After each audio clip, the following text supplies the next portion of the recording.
everybody. Thank you for tuning into our bi-weekly show, Beloiter to Beloiter, where we bring two Beloiters together and have them meet each other and get to know each other in a more deeper context in the Beloit college life. Alright, so here are this week's guests. Hi, I'm Monica, and would it be okay if we got names and majors and years, just for starters? Okay, so my name is Rosa. I am a sophomore, and I'm an international relations and French major. Thank you. My name is Mike Nolden. I'm a senior, and I'm a media studies major.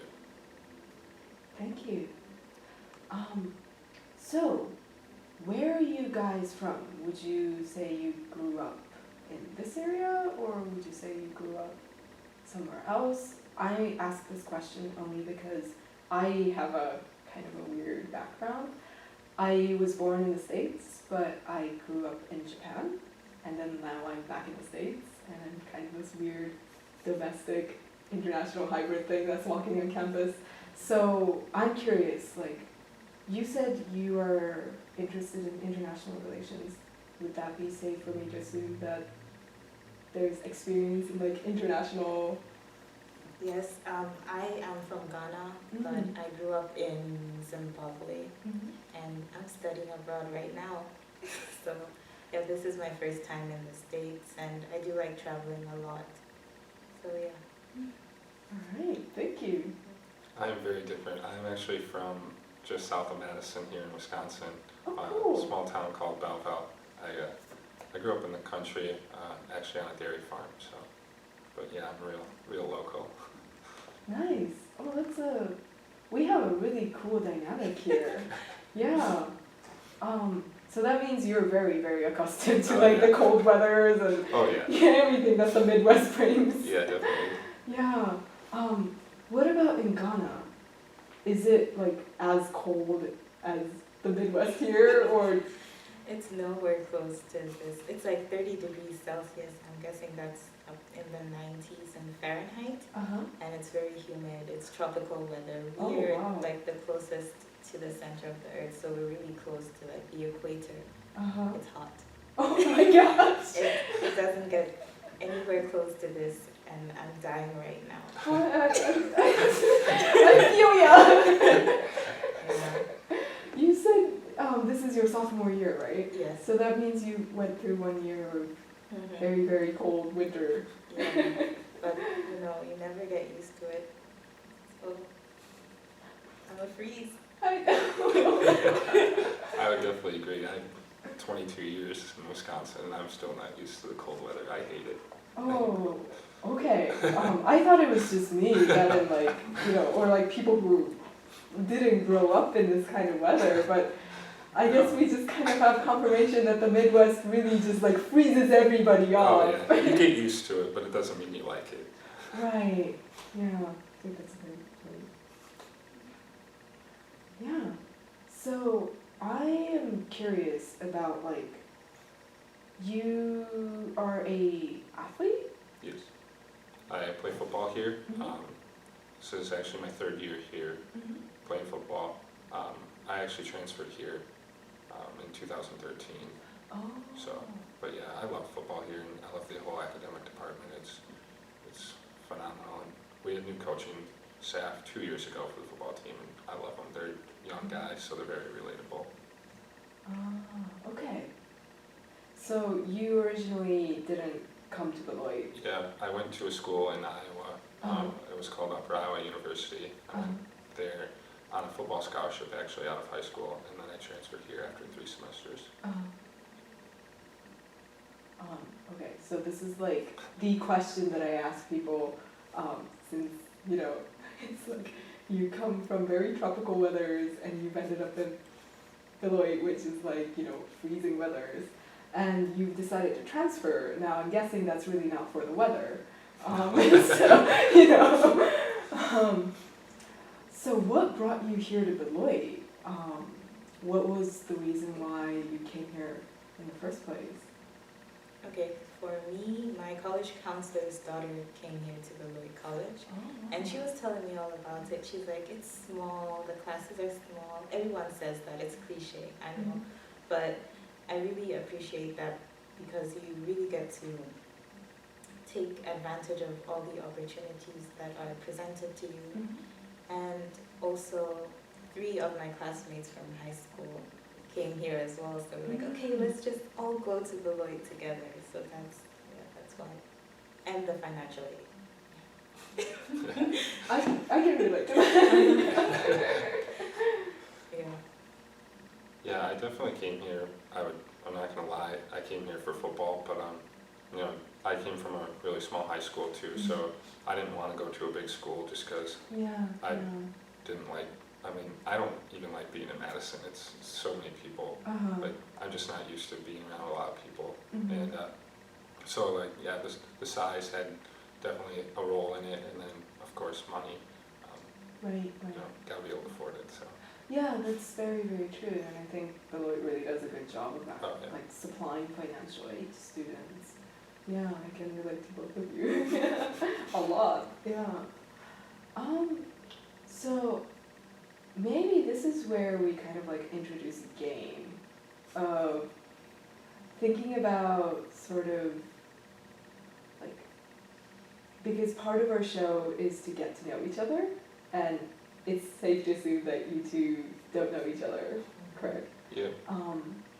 So maybe kind of like something like an icebreaker here, and maybe we could start with what you think about yourself, as in like what kind of label you would use, like an adjective.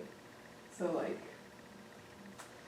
I mean, you know, you don't want to be like too much on like the I love me side of like I'm smart and like that, but obviously you can do that too. But like what kind of, you know, artsy, like very much down to earth,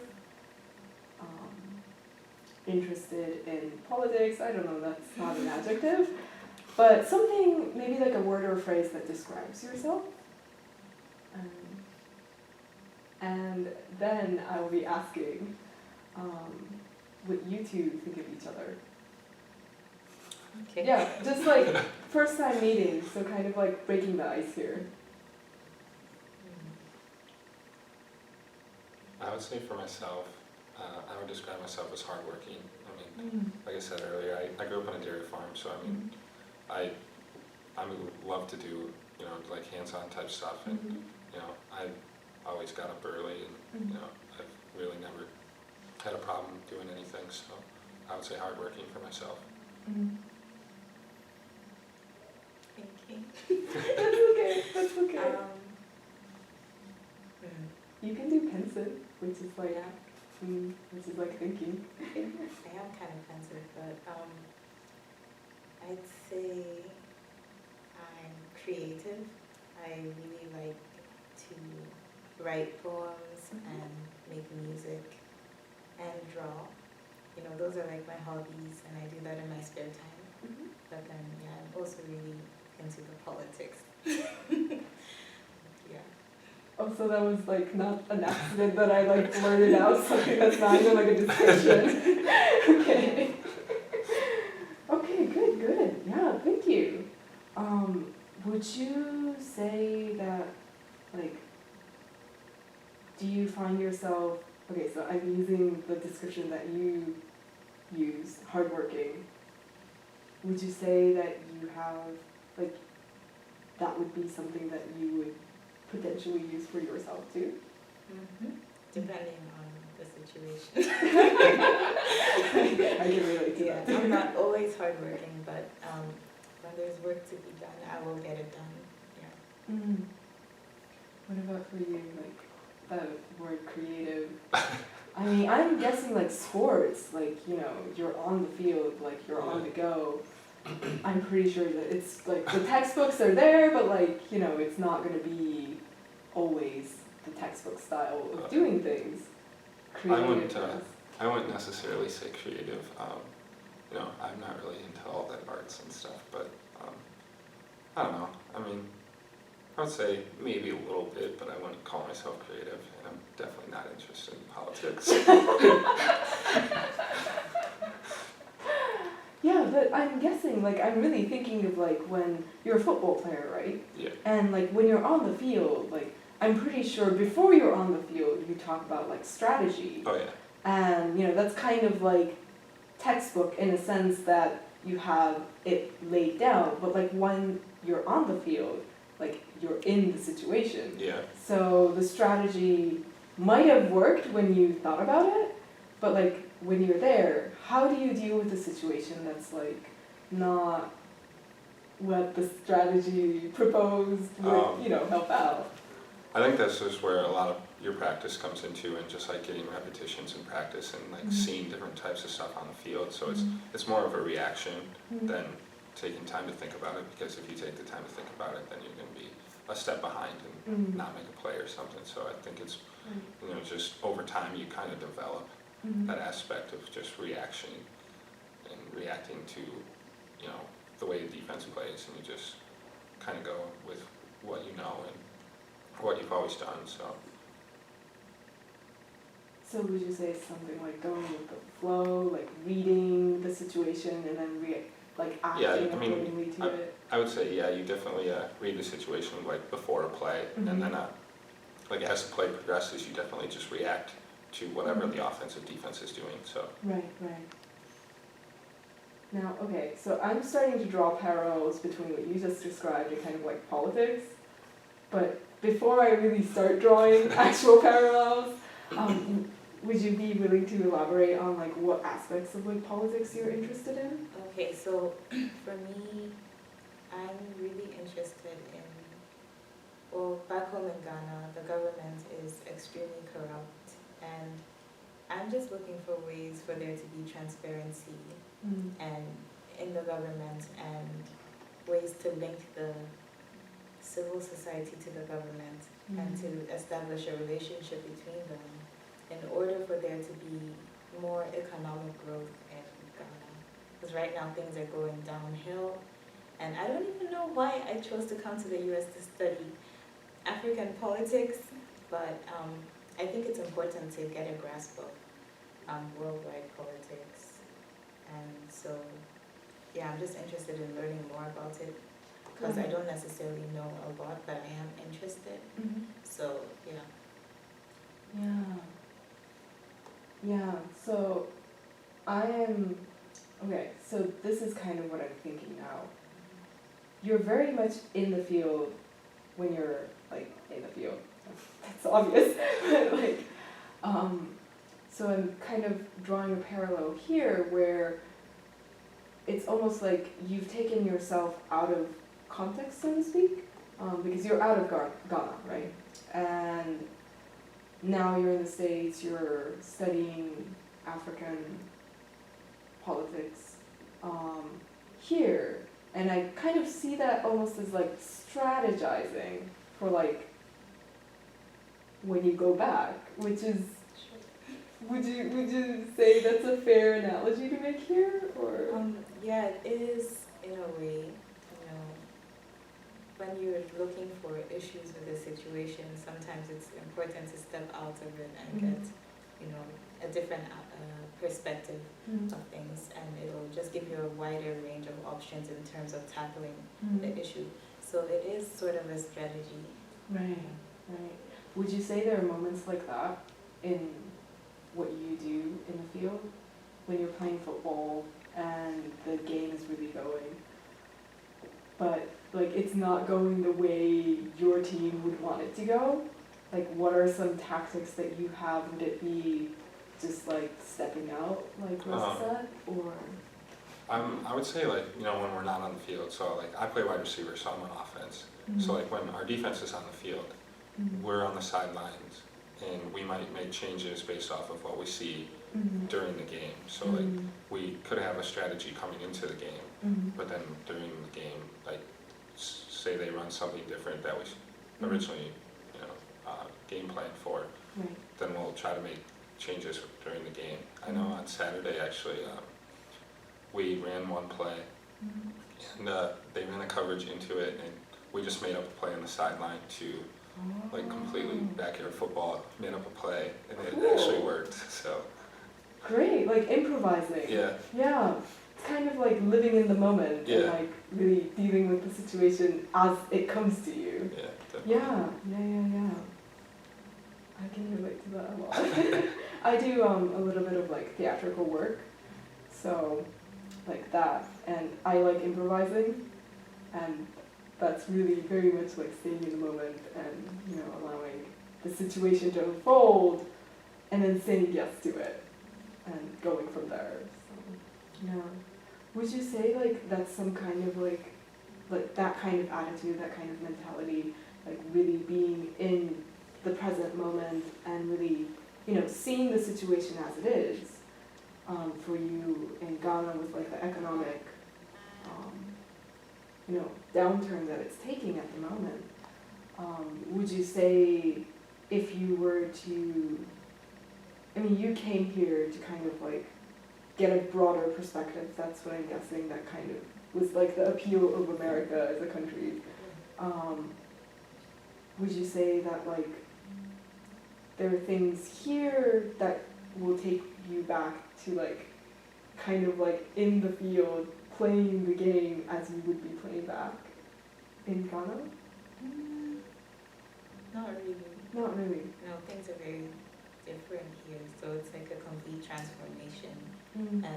And it's like you're constantly improvising and not really using whatever skills you had socially prior to coming. Am I answering the question right? Oh, there's no right answer. Okay, There's like really I just no feel right like I answer. kind of veered off, but That's okay.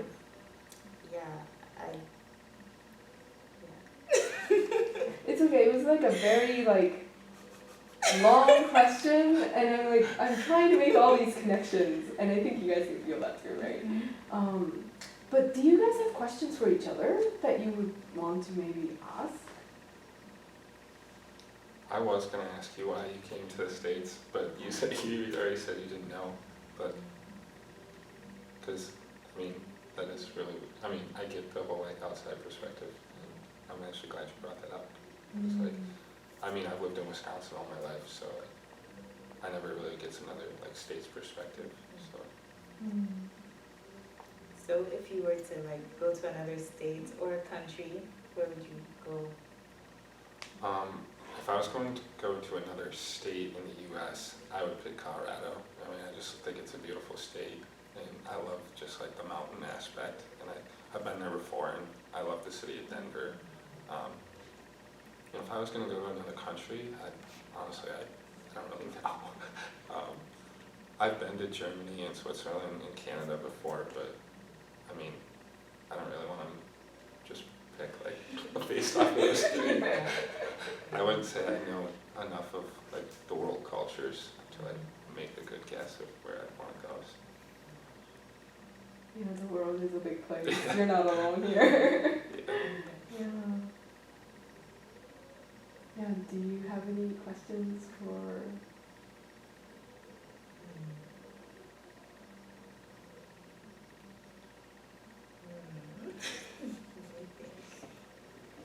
Okay. What's your favorite food? Steak, Steak? by far. I grew up on a farm, so that's what we ate all the time, was like meat, potatoes, and corn. It was just It what I must have grew been up. good though. Yeah, I love it. So. Yeah. Yeah, steak is pretty good. Usually back home we really cook our meat so you don't see any red. So when I first came here, they had it in Commons, and I was like, oh my god, they're serving raw meat. But so I didn't try it, and one of my friends were like, hey, just taste it, it's gonna be good. I'm like, no, I can't, it's red, I can't do that. And then, so I manned up and I tasted it. It was pretty good. The texture was weird for me, but it was good. Yeah, I definitely like my steaks. Like a little bit of pink, but like not red. Not red? Yeah. What would you say your favorite food is? Fried plantain, like the sweet the plant that looks like a banana, but it's not a banana, right? Yeah. Yeah, just Yeah. have to make it clear. Yeah, they're really good. And like you can cook so many things out of them. You can make like little chips, like you cut them real thin Mhm. and you fry those. Or you could just cut them big and fry them. And they're so good. Yeah. Okay, I think our time has come. So thank you so much for sharing your perspectives. Mike, thank you so much for sharing your experiences with field and football and sort of almost like the life philosophy of living in the moment and going with the flow. Thanks for having me. Yeah, thank you. And thank you, Rosa, for coming and sharing about Ghana. And do you think, okay, this is just like a personal like curiosity question. Do you think there are solutions to the situation? I just have to ask this. You know? It's like this big thing and I can't ignore it. So I just have to ask Economic it. situation? Yeah. Definitely. I just think that we need a change in like the type of government that's running. I don't think capitalism works everywhere. Mm-hmm. Yeah, so I'm thinking the whole democracy thing doesn't necessarily work in a country like Ghana. And yeah, so if we had a change in like ideology in terms of the person ruling, there would be much more progress. And if there was like tighter policy, people would actually do their jobs instead of, engage in corrupt activities. Mm-hmm. Like you have officials doing corrupt things and that just influences society in a negative way. Mm-hmm. So everybody's doing dirty work. So if we had a change of leader, someone who actually concentrated on improving the circumstances of the country, then the situation would be improved significantly. All right. Yeah. Thank you. Would you like to make a comment about maybe in a similar note of like not improving but kind of like bringing more of football, like more of like the good, because I feel like Beloit has a sports presence but it's not as strong as it could be. Do you have any ideas of how we could bring more of like closeness with each other? I really think if you were to change it, I think you'd have to start at the top with like admissions. I'm seeing the parallels here. Oh my god, I should not be making this like connection. Yeah, I'm not implying anything here. It's just like I'm seeing the structural connection of like top-down processes. Just saying. Okay, go ahead. Well, like, you're not gonna get shot down for saying this. You're good. yeah, I definitely would say it starts with admissions and kind of just like the type of people that are like the athletic department brings in, and then also like in terms of people like non-athletes. So like obviously you don't want like the same type of people, and Right. but like just like I don't know what necessarily they can do, but like I think that's where you need to start. You can't just like start asking all the football coaches to like start recruiting certain types of people. So I see. Okay, so like more of communication between football coaches and like admissions who kind of have a say on where things go in terms financially and like time-wise. So like more communication and more allowance on that kind of like. yeah, I'm not just football, but like all of the athletic department and the non-athletic side of campus, just better communication overall. Yeah. Okay. Thank you so much. Thank you. Thank you. All right. Thank you everybody for tuning into this week's Beloiter to Beloiter. And be sure to check out Beloit Buzz and see you in 2 weeks.